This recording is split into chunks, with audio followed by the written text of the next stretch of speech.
Well, thanks everybody for joining. I'm Jim Nettles. I will be your moderator for the day. And so you see, we're in association with Author Essentials. I'm actually the president and one of the primary partners for the company. We do a lot of author services as well as publishing services, business services, marketing services for all sorts of people in the publishing and creative industry. And so that's kind of what we do. I've had a lot of pleasure working with Susan and Ann.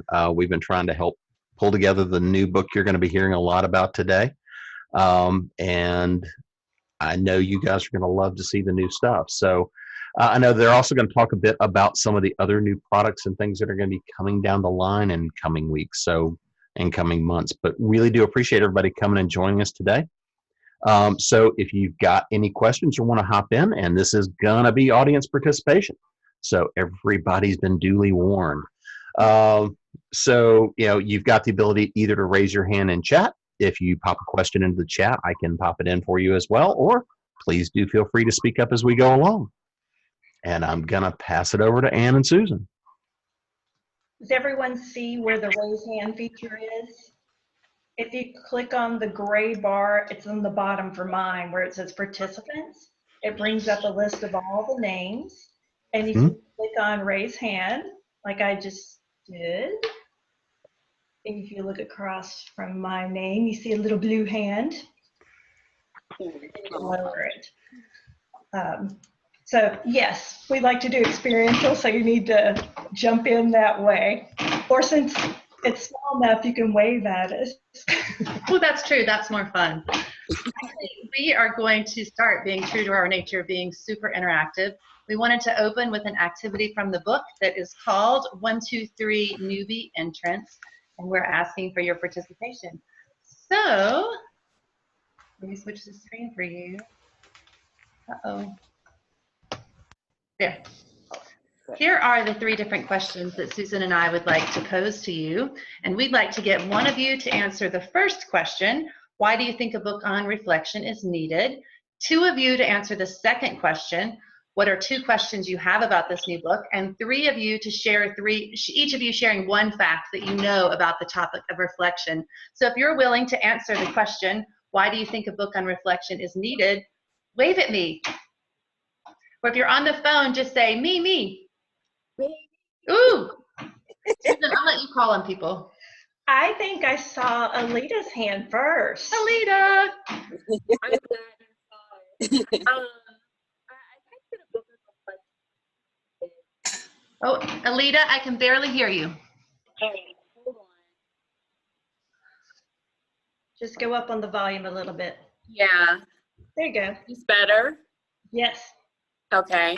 So I'm thinking a book on reflection is really important because it, one, is a point of reference and it's a model for what it looks like.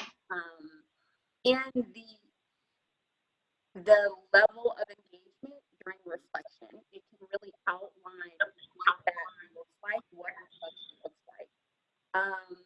So yeah, I feel like that's why reflection might be needed as a point of reference, like a tangible point of reference for people to look at and to look at what reflection looks like. So a central point of reflection, a way to help young people really engage with one another and adults engage with one another. Great, thank you for sharing. I need 2 people who will answer. Each of you sharing 1 question you have about our new book called Great Group Reflections. So Susan. I see Tasha and Corinne. Tasha, why don't you go first? Oh, change the volume again. It went low. The question that I have about your new book, I haven't looked at it at all, of course, but with that, is it actually activities and exercises for them to be able to do with young people? Very good question. It's lots of exercises. We're going to tell you how many in just a minute. So lots of hands-on activities that you can turn around and use straight with young people or adults. Okay. Corinne, your turn. My question is, how many contributors do you currently have to the book? Oh, good question. Do you we know will at the top? answer that when we get to the slide that has their names listed. Great. We will share. All right, I need 3 of you to share just a fact that you know about reflection. Each of you sharing one fact. Raise your hand if you want to share. I can share. I saw Jonna and I saw Sandra and Nancy. So Jonna first. What I know about reflection is how valuable it's been as I ran groups with young people. And now I am training facilitators in the field of residential services for young people. And they tend to not latch on to this point. So I'm trying to make it more and more important and to be very intentional about how I am teaching it to them, because I think that reflection piece is really what solidifies what the young people have learned, whether it was a skill through group or a skill through their service learning projects.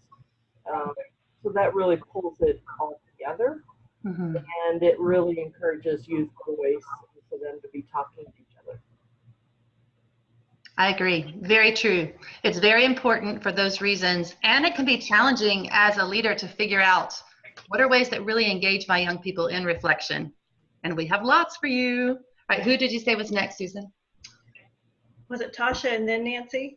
Yes, that sounds good. Tasha.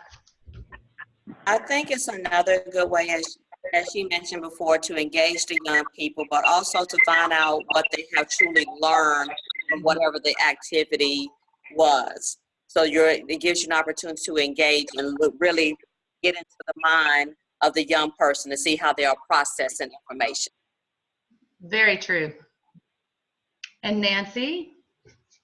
I think it helps kids and adults communicate better because it allows you to speak in a pretty safe environment about learning and about yourself and self-awareness, and it just kind of builds more on strengthening character and core values.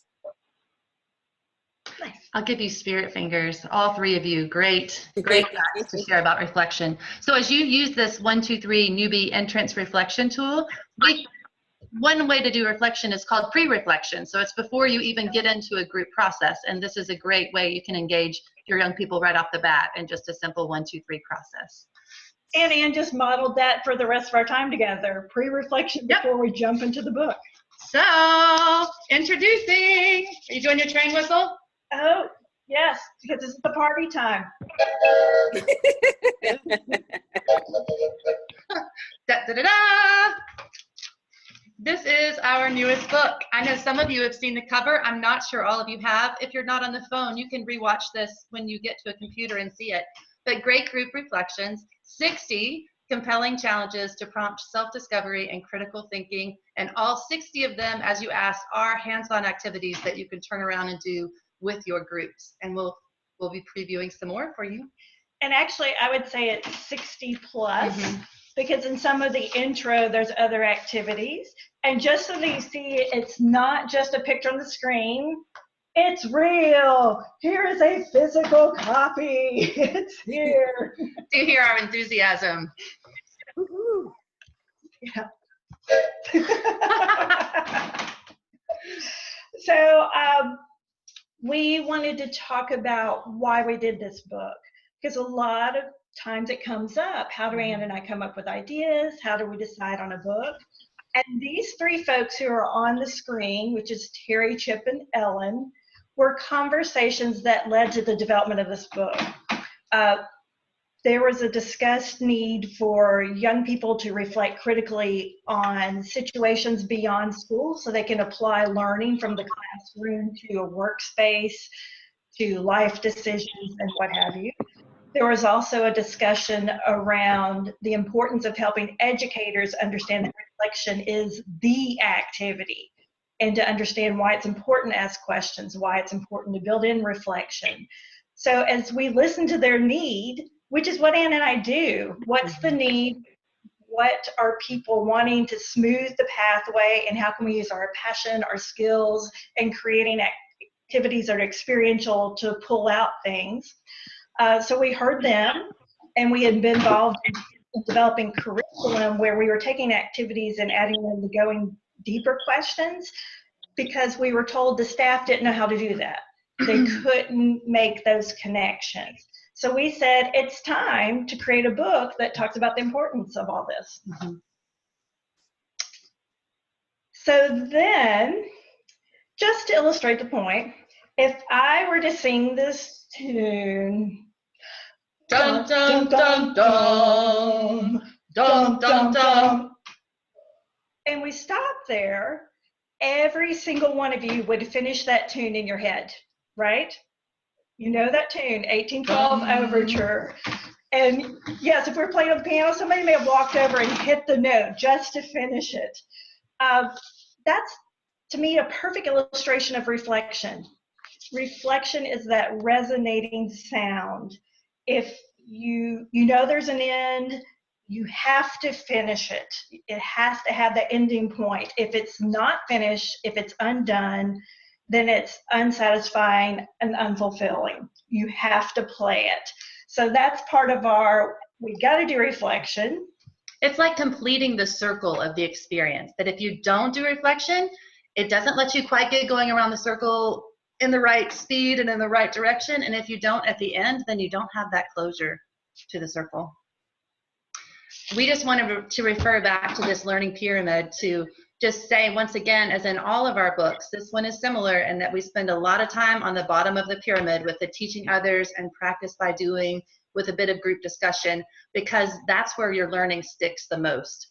We want to stick with that 50 to 90% retention rate, ideally higher in our learning, and these are the best 3 ways we can do that. So we model that throughout the book.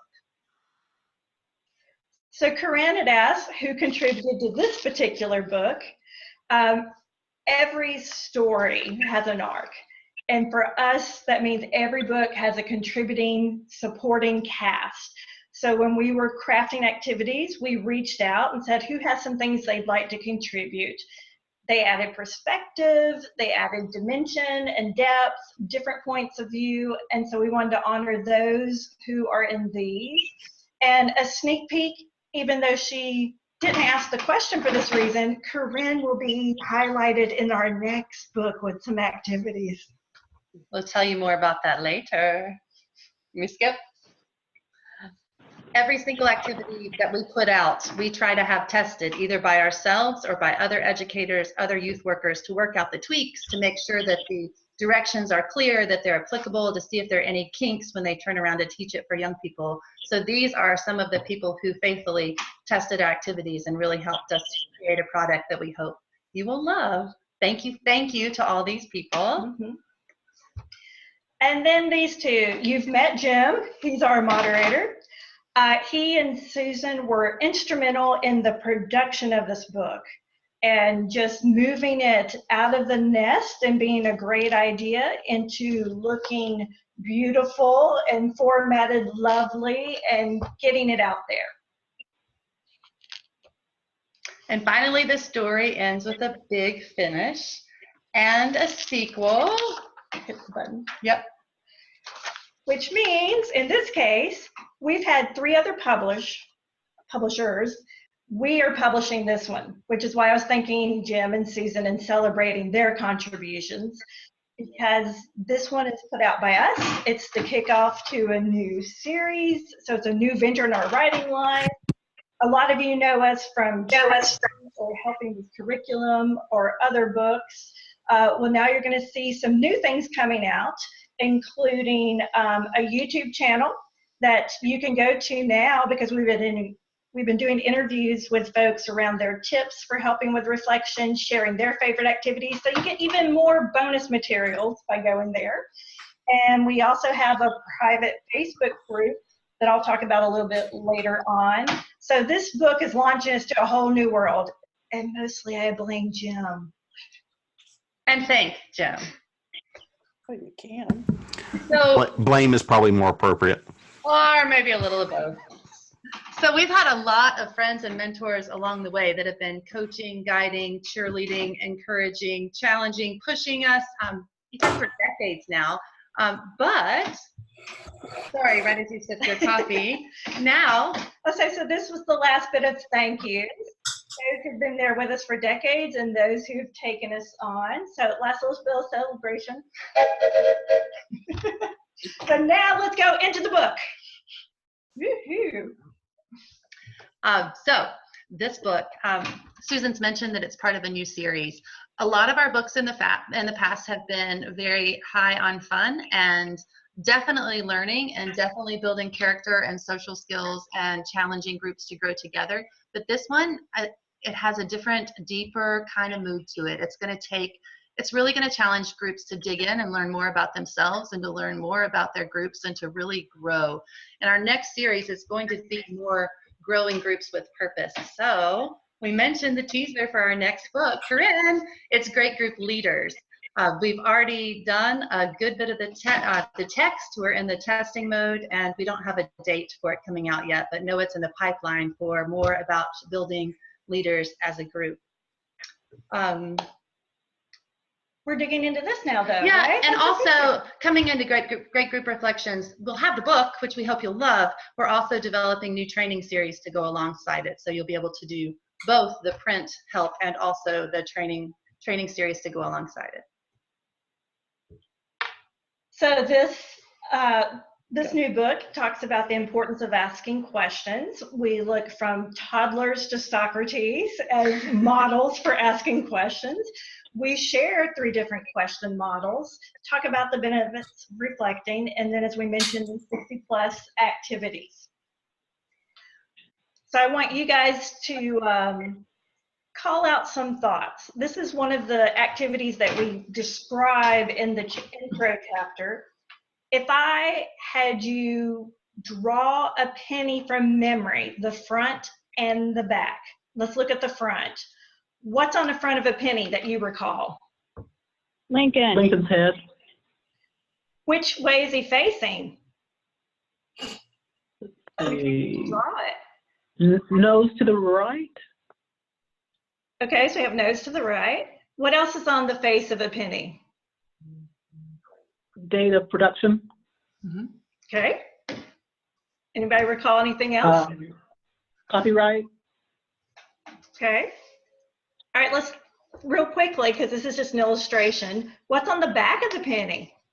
There's like a laurel leaf. Now that's tricky. That depends on the year it was minted. You got the beach, you got the memorial. Yeah. You're already making one of our points. So I heard laurel leaf. What else can you remember from the pennies you're most familiar with? 1 cent. 1 cent. Okay. Go ahead. You ready to see it? I know you're all wanting to know.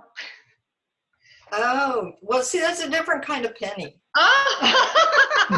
That's a 2019 penny. I grew up with, 1945 pennies. Yeah. So this activity is a great way to talk about reflection. We go through the same experience. We all know what a penny is, but we have different recollections. Different things will stand out for different reasons. We're going to remember different things. We're going to have that, what year was it done? So Right. There's a difference in older pennies and earlier pennies. And that's why reflection is important, because you can draw out, this stood out to me for this reason. This stood out to Anne for that reason. This stood out to Nancy for a whole different reason, and we went through the same experience. And when we talk about it, it's a richer experience because we're sharing our perspective. We also get at that, I knew the 1948 penny. I knew the 2019 one, which shows a different set of lens of family, culture, age, what have you. And those perspectives are also both needed. So that's just a simple activity that's in there that we wanted to highlight as one of the things that comes in the book. And I think I'll add, you mentioned that it's hard to get young people excited about reflection and valuing reflection. Susan started leading this activity, I think 15 years ago with groups.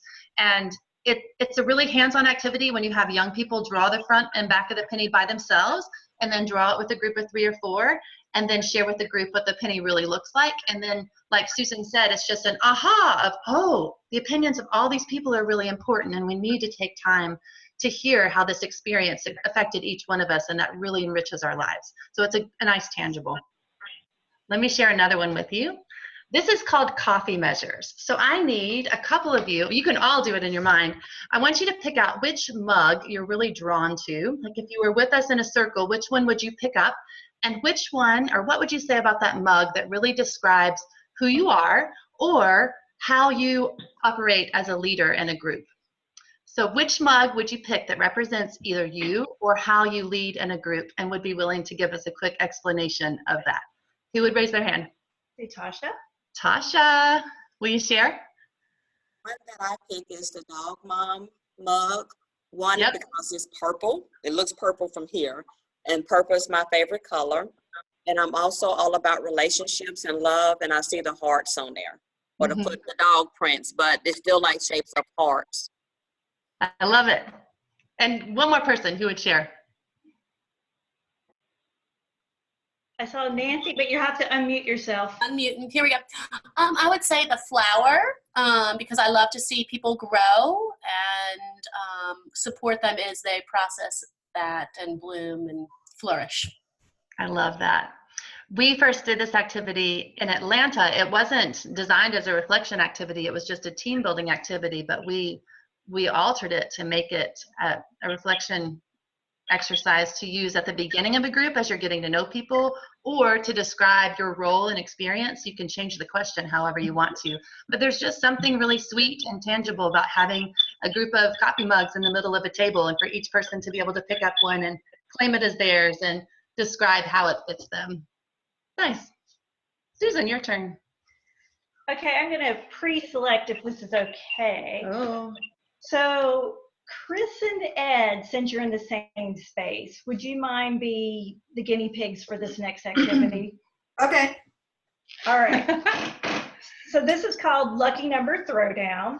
You would do it like rock, paper, scissors. You know, the 1, 2, and on the third bounce, you do some motion. In this case, you would throw down a number between 1 and 5.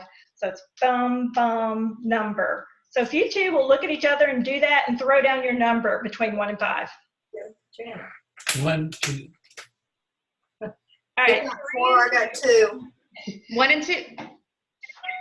So I think she said 3 and 2. 3 and 2. Okay. So you take the high 2. number, 3, and I want you collectively to come up with 3 things you're proud of from the day. I have a friend who just gave me a gift from Kenya. I spent the morning with my daughter picking out plants for her new area in her house. And Ed and I spent time together out on the deck just enjoying the great outdoors. And Ed, she took all 3 answers, so you don't even have to answer this one. Home free. So take the lower number now, and we'll let you do this, Ed. And tell me, what was your lower number 2? 2. Are there 2 things you can name that you've learned from today? Or you can make it this weekend if that's easier. 2 things you've learned. Wow. From today, I learned the word rungu. R-U-N-G-U. It is from Kenya and Swahili, and it stands for the stick a man carries. Would you go get it? Yeah. Stands for a stick that a man carries that designates him as head of the household, and I was given that gift from our friend, our neighbor, the rungu. That's so sweet. Yeah. Yeah, but it is one solid device. This is keep Chris in line device here. We don't support that, Ed. We're keeping this Actually, popular I think development. the people in Kenya, men in Kenya, have a little more practical. Keep away wild animals, but the closest wild animal I got's her. So. Well, thank you guys for demoing. So There with this is the cat. activity, you can keep going back and forth and have a question for each one. The highest number, the lowest number, when you add them together, when you subtract, or you can pick one of the numbers and have a question related to that. All right. Next, we wanted to talk about context and modification, challenging you that while we've given you 60 plus activities, we know that you know your group best, and we want to challenge you to make it your own. So we wanted to share a couple more activities and how we've already seen it adapted or how you might adapt it for your group, starting with rock, paper, scissors. So I'm guessing most of you have played the traditional rock, paper, scissors, or rock, paper, scissors, sorry. And then, you know, that one beats the other in different scenarios. The activity that we put in the book around rock, paper, scissors has everyone in the group pairing with a partner, and they do the traditional go back to back, turn around, and rock, paper, scissors. But if the rock is covering the, Susan, my screen's covered up. Rock, beat, scissors. If the rock is covering the scissors, then you answer the question at the top. If the scissors cut the paper, then you answer the question in the middle. How did you begin to cut through an injustice today? Or how did you cut down the issue that you're dealing with, or cut through misunderstandings within your group to better understand the truth of the problem or the deeper problem? Or if the paper wins between the two of you, then each of you answers the question, whom did you protect today in your experience? How did you help put a barrier between the issue and those that are impacted by the issue that you're trying to meet in the community? Or in what ways can you wrap your head around this issue that you couldn't before? So we just gave you some different social justice questions or service learning questions that you can have pairs talk through based on whether the rock won, the scissors won, or the paper won. And then if you want to modify this to fit your group more closely, we challenge you to make up your own questions. So you might think of the rock. And Susan, I'm going to put you on the spot. When you think of the rock, what are some words that you think of when you think of rock? Hefty, smooth, jagged. Okay, so Susan, based on a group that you've been involved in lately, and you're thinking about the word hefty, you said smooth or jagged? Hefty, smooth, or jagged. Can you think of a question that you might ask your group related to the rock, if the rock were to win in your rock, paper, scissors competition? So on our service project, and she really did put me on the spot. I did totally put her on the spot. On our service project, where was the really work, the hard work? Where did we have to really dig in and tackle things? Where were jagged places that we worked together? That held us up, yeah. And where were things just smooth? Yeah. So lots of easy analogies you can build based on the different words. And you wordy people, Miss Chris, you would probably love this activity in that you can build on the words and make the analogies. I love asking questions like this because when Susan asked the question, which is the hardest part, the heftiest work of your project today, it's amazing to listen to different answers, because for some people, it's starting a conversation with someone they've never met. For someone, it was lifting those logs that they had to move across the park. And you can learn so much about each other based on what was hard and what was smooth and what was jagged. So that's rock, paper, scissors. So Chris, who's on the call and is our editor, actually contributed an activity to this book when she was doing something with summer camp and church. And it's called the OWL activity. And the owl I have here, if you guys remember that commercial a long time ago, how many licks does it take to get how many licks? Yeah. Yes. So she was using around a nature scenario and doing an owl for wisdom. And that's how she explained it to me. I took it and modified to think about for the book, maybe it should have like a Harry Potter kind of connotation for have a wider cultural relevance. And how are we messengers of our own inner wisdom? So the owl can stand for whatever works for you, for the O, the W, and the L. So, oh, I didn't know that. Wow, I'm inspired by, or I love how this works. So this is just another example that we wanted to demonstrate of how you take this and make it your own and modify it to work. You want to do the first half? We've already mentioned the number of games. One thing I want to point out is something I learned through circles with Parker Palmer, and you know him. He does retreats around like Soul with Wool. And in those retreats, they will use what they call a third thing. And a third thing might be journaling or doing artwork or poetry. And the idea is to quiet your ego by giving it something to do so that you can listen inward to your own wisdom. So in youth serving world or trainer world with adults, these activities are the third thing. So you're being hands-on, you're being involved, and it lets you quiet some of the chatter so that you can listen. I'm going to look at Nancy for a second. So on my screen, she's down. And if I was like, Nancy, how's the divorce going and how are you feeling? She's probably going to be like this because it's very intimidating and I'm like this. But if we're playing basketball together, if we're taking a walk, if we're doing yoga, if we're doing art, that gives a distraction. I don't have to look at her. I'm doing something else, and it lets me breathe. And it gives permission for me to pause and reflect and think and have a truer answer.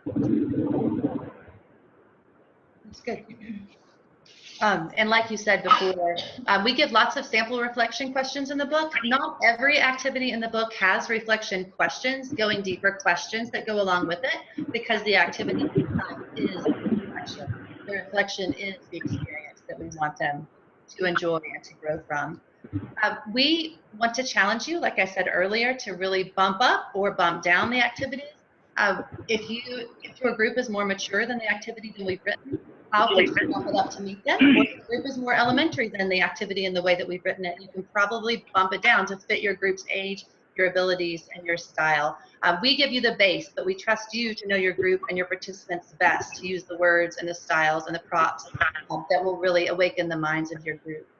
Same thing, we challenge you to change each activity to fit the situation, and we want to hear how you change it, because other people can learn and grow from the ways that you change things. But you may need to move an activity inside or outside to have young people either standing or sitting. We may have made the activity quiet, but you need to make it loud, or maybe we made it moving, but you need to be more still. We want to give you the freedom to change it to fit the situation. And finally, to adapt the activity to fit the context of what's going on.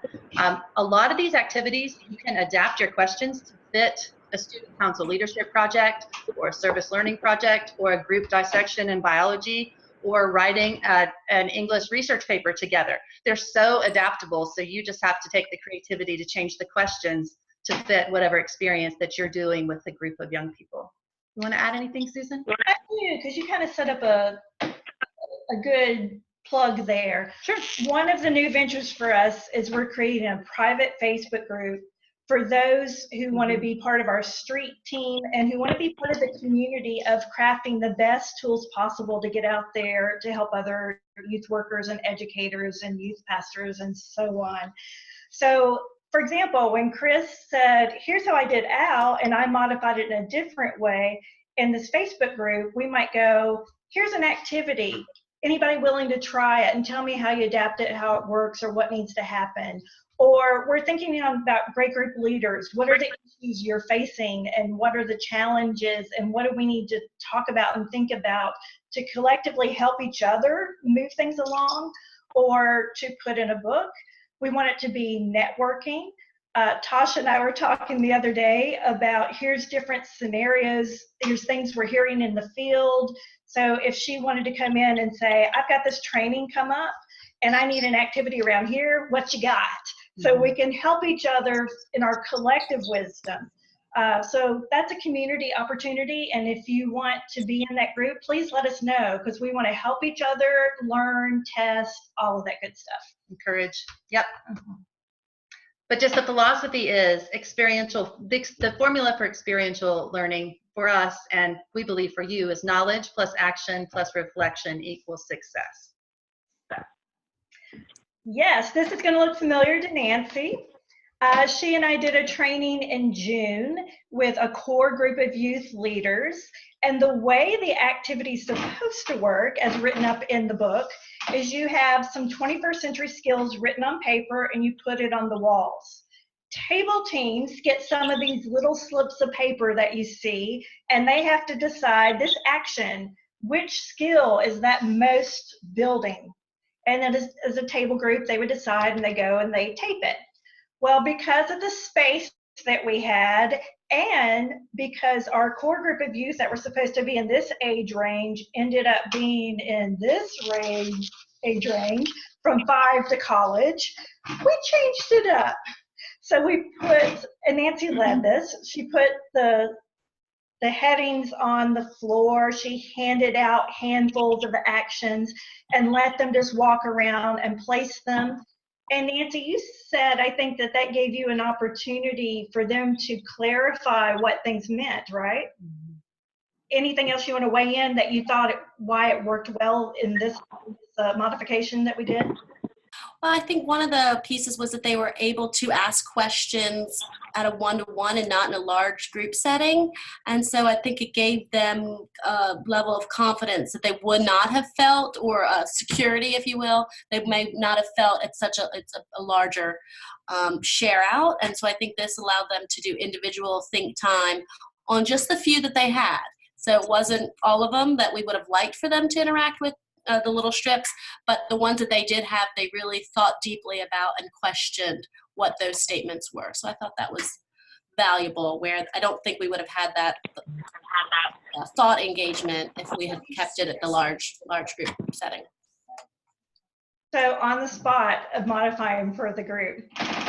I think that's a big key, Nancy, is breaking groups into small groups, because hardly ever will young people share from their heart, especially your introverts, if you ask them a question, especially a vulnerable question in a big group.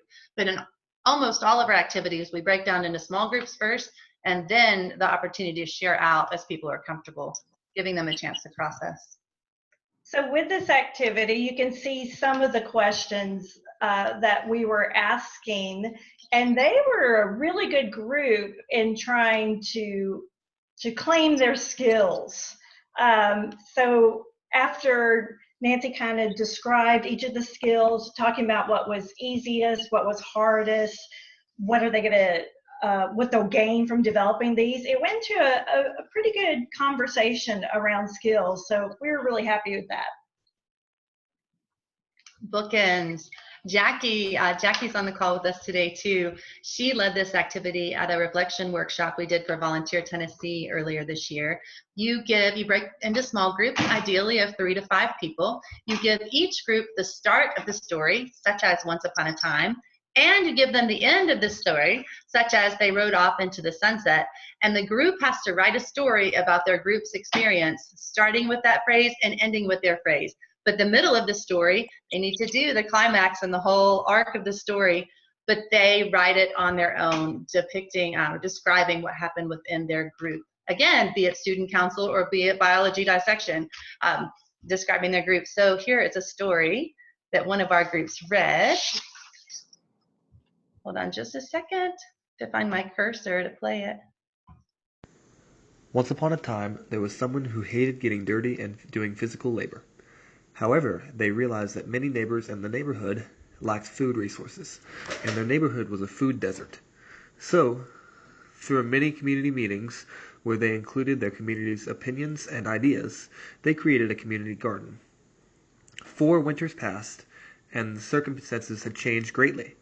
Everyone was well fed, and people had everything they needed food-wise. As they rode into the sunset on a horse named Friday, they said, physical labor and getting dirty was not that bad. And they rode into a new community. Did you guys hear that okay? Yes. Yes. I Yeah, that was great. more just to give you an example of where they are and where you might need to tweak conversations. One, and this is again from the day Nancy and I led in June, they put, there was an alien without shoes. So the 4-Hers decided to take plastic bags to make shoes. This was good for the environment, and it was also a good deed. Short story written by some of the younger members of the group. So maybe didn't have the beginning, the ending, and the arc as much, but it was there. Another one, they talked about different people are suffering. They had that depth about the issues that people are suffering. And I love that there was no hope until 4-H helped provide for the sick. And they talked about all the different things that 4-H did. But then they got into creative writing mode instead of sticking with their service story. And they said all was well until 4-H was hit with a tragic tornado that destroyed their whole program. Oh. People were completely heartbroken, but 4-H was never to disappear forever. So they made the happy ending. It's definitely a good activity to have adults or older teens roaming the room and just helping keep groups on track, because your less creative groups, you're going to need to nudge them a little bit, and your groups that get really, really excited and go on tangents might need some reining back in. But I love the diversity of stories that comes from this bookends activity. I'll say last one on that note. Oh, sure. I didn't read it, but one started out with, basically my heart was broken when I met this guy and saw everything that's going on, and I wanted to help and wanted to encourage. But their ending to the story was like, he's going to go back to being a bum. And I was like, ooh. So that's what I'm saying. These stories give you an opportunity to go, where's that thought coming from? How can we change that, address that, gear it towards something more holistic and helpful, and getting rid of stereotypes and words that we don't want heard and that kind of thing. Because I think one of the most important parts of reflection is correcting those stereotypes and helping people get healthy perspectives and learn to frame things in positive, helpful, hopeful ways. It's just critical that we have those conversations. That's a great learning opportunity, Susan. You want to share this one? Oh, the 3-2-1. 3-2-1 exit is a mirror activity to the one that I did at the beginning. That was 1-2-3 newbies. So let me see you wave at me or shout if you're on the phone. I'm looking for 3 things you've learned from the session so far. So wave. I've got one. Okay. Go ahead. Hi, this is Jackie again. So Susan, I did not realize or remember that the third thing came from Parker Palmer, and I loved that context. And it's so versatile across adults and young people. So I appreciated that. Mm-hmm. Nice, thank you. Somebody else, something you've learned.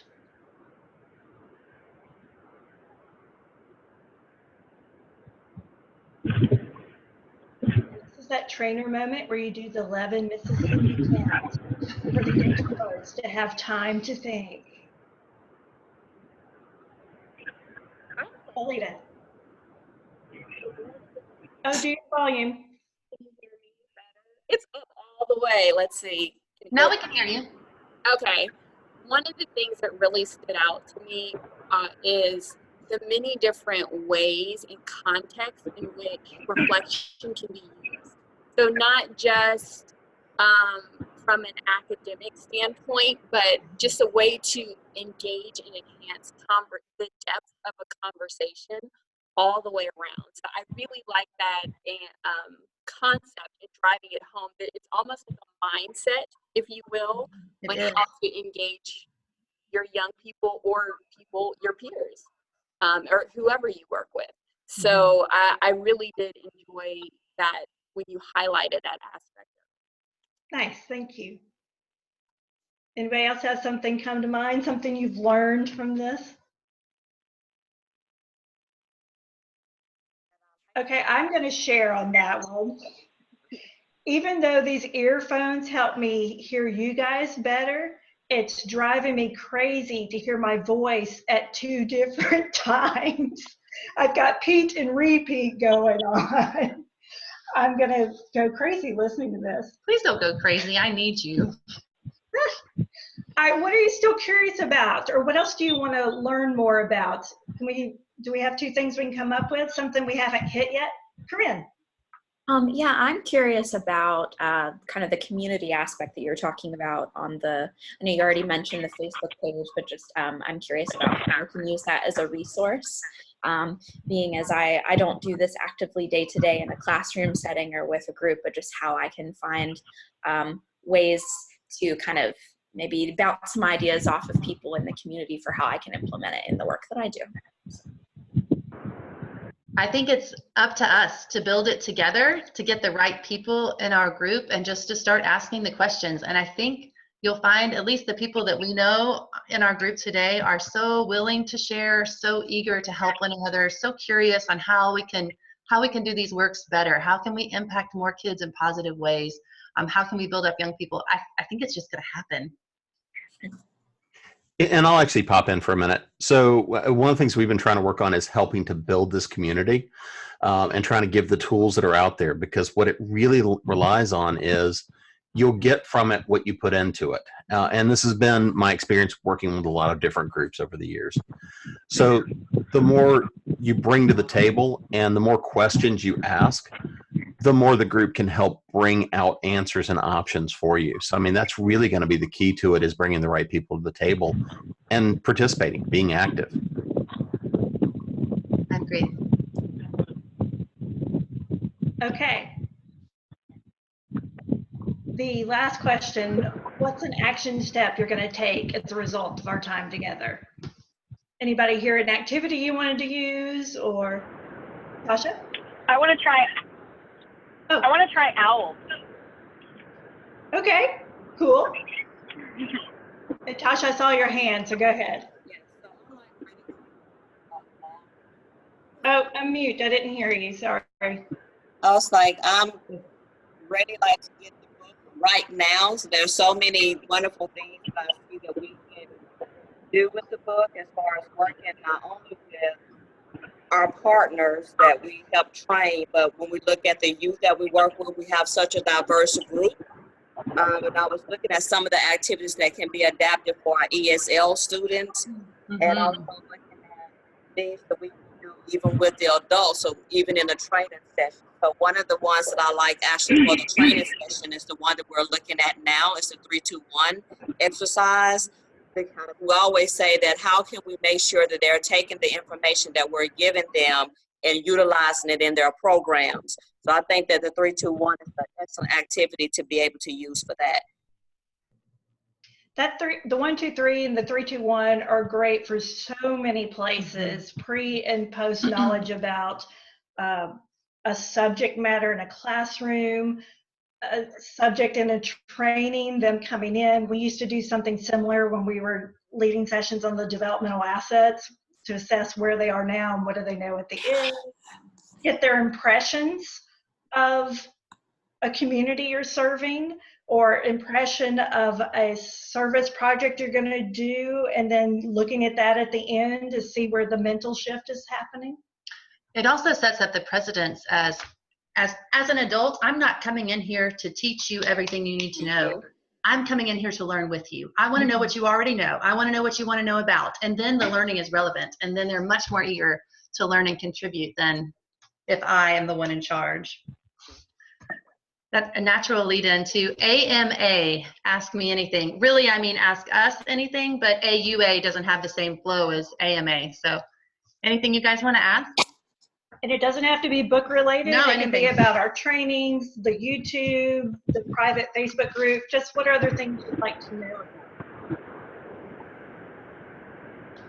I'll ask the question, but it is somewhat relevant to the book, and you may have hit on this earlier. The activities that you all have in the book, have you all actually tried a lot of them out on young people or different audience? You broke up in part of the question. Did you ask if we've tested them with young people and other audiences? Absolutely, yes. Okay. And at the beginning, if you go back and watch it, we listed a lot of our testers for whom we are so grateful. Okay. And we tested it with lots of different types of groups as well. Okay. Anybody else?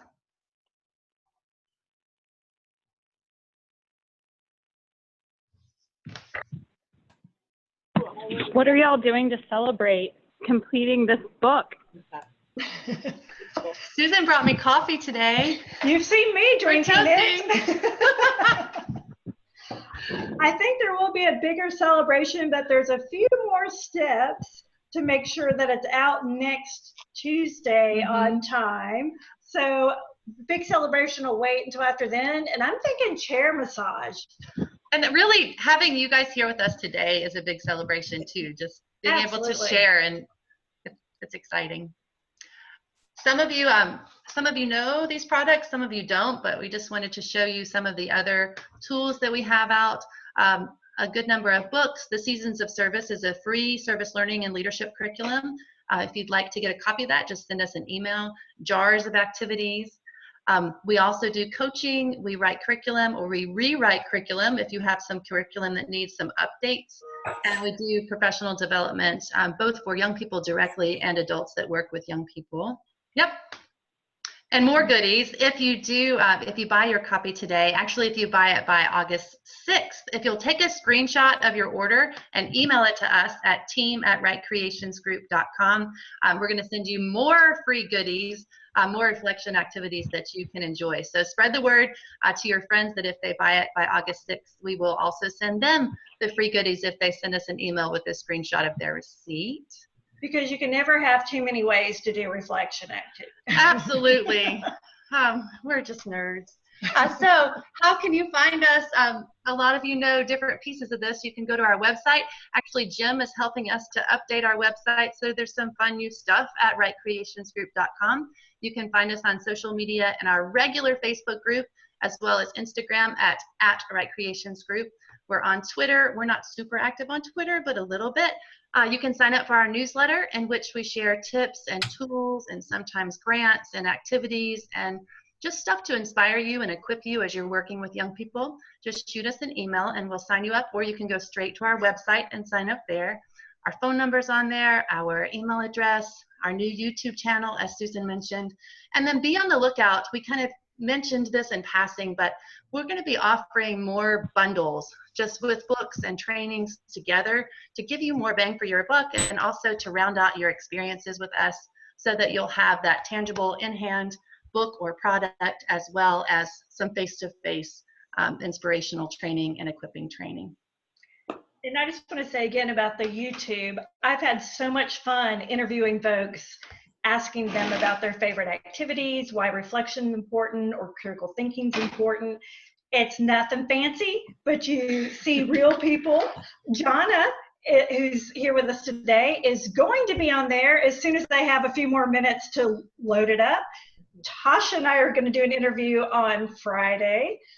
So love talking to people in the field, letting them speak from heart, their experience, and sharing what's worked or how they've adapted things and what they've learned over the years. So it's just a good tool to get more information, more ideas, and you can maybe use it also in staff meetings or what have you. Honestly, it also gives you a platform to use your heart and your knowledge to encourage other youth workers and educators, because we know that so many of you are so passionate about sharing goodies with others. So here's your way. I was going to say, so if you heard that and you're like, hey, Susan, I want you to interview me, send me a message and we'll set up a time, because this is the way we help the community. And it really is all of us in the village. We know that. And don't forget the personal Facebook group if you'd like to be part of that village of sharing ideas, brainstorming together, collective brilliance, let's say, then we'd love to invite you to that. Any last questions before we say thank you and give Jim a chance to share any last words? Yeah, Susan, where can we get the book? You said next Tuesday, but where can we get it? It is available on Amazon, Barnes & Noble, or if you want to get directly from us, you can. If you go to our website, Jim has fabulously created places to learn more about the book. You'll actually see one of the YouTube videos, and it has a place to buy. So you have all those options. And I will say, because I'm thinking about that particular YouTube video that's up there, it's a friend of mine who is a teacher, and she's a military wife, so she has taught in a variety of places and settings, and she's brilliant. And she's one of the best thinkers that I know. And she shares in there her 3 questions that she uses in her classroom, where they have to defend their position and what they're thinking out loud and she'll get two contrasting opinions. And this is in a math class. And this is what she does. It's part of her routine. So I love that it shows you can build this in and it doesn't have to be that difficult. At least getting at that critical thinking reflection part. It's really good. So check it out. And Johnna's is going to be fabulous too, and you'll have to check it out when I get it up there. But again, uncut and rough, just real people sharing real ideas. It's not going to be all fancy, sparkly, just real. Jim, anything else? No, just want to thank everybody for coming on today. And like I say, be on the lookout for a lot of new stuff coming from these guys. I've had the great pleasure of trying to help guide them through and lead them astray upon occasion too. So I'm trying. But I think what we want to see is you guys, coming into the community, trying to continue to grow it and really be part of what's coming. So I really want to say thanks to everybody who's taken time to come out today. Know that summer is busy for a lot of people and a lot of folks on the line. So, and you heard a little bit about some of the next rounds of new stuff that'll be coming. So stay tuned.